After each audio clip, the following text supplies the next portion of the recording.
Hey guys, so I wanted to talk about something today that we all experience, right, as coaches, and that is price objections, right? I don't think there's a single coach out there who's actively working the business that does not encounter a price objection at one point or another. It's just one of those little hurdles along this road. Um, and quite frankly, when I first looked into investing in different programs and Shakeology in particular, I had those price objections in my own head. It's a human thing, right, to ask those questions. So I wanted to give you my tips on how to best approach those objections when you're talking to people. Okay, so I kind of have a three-part recommendation process. So number one, someone says, "Ooh, that's really expensive," or "That's too much." What do you do? Number one, I empathize. I always meet people where they are. You empathize. And you'll say, "Yeah, I actually had the same thought when I was looking to try Shakeology for the first time. Um, I I absolutely thought it was pretty expensive." And I actually have challengers who say this all the time, like, it's kind of a lot of money. Okay, so that's number one. You empathize with them. They're bringing a price objection to the table. You're going to empathize directly with that price objection.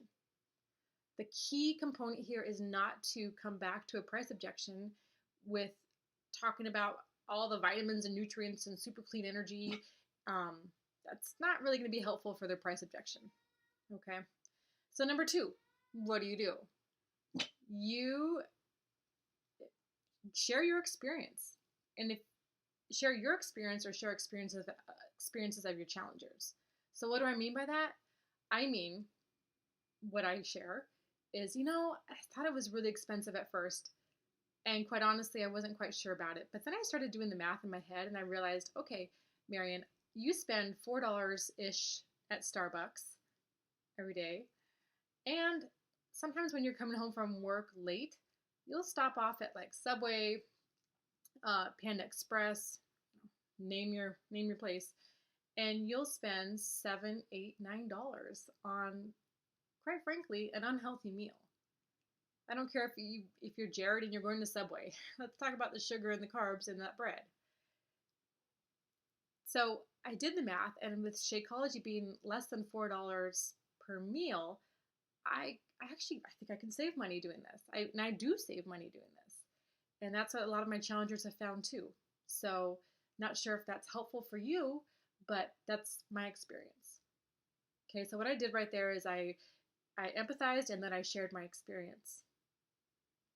Number three is to put the decision back onto them in a very easygoing way.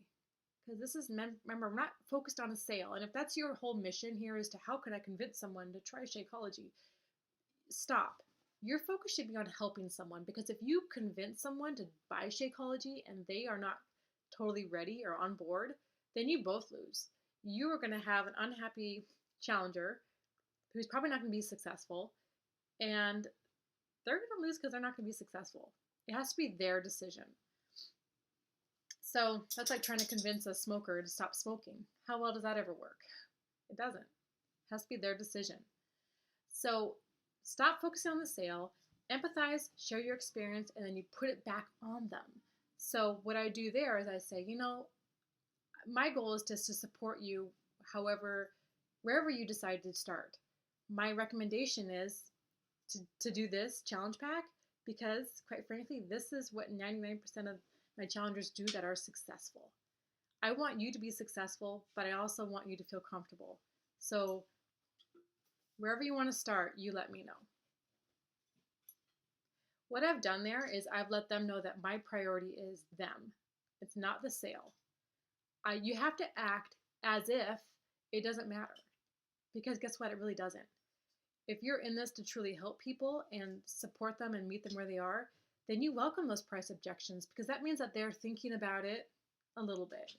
And if they don't invest in themselves with Shakeology right away, that's okay. If they're truly committed, they probably will try it sooner than later, because they're going to see everyone else in the challenge group loving it and talking about how great it is, and they're going to want to try it. So that's just how I view it. Again, you empathize, you share your experience, then you put it back on them and act as if it's totally up to them.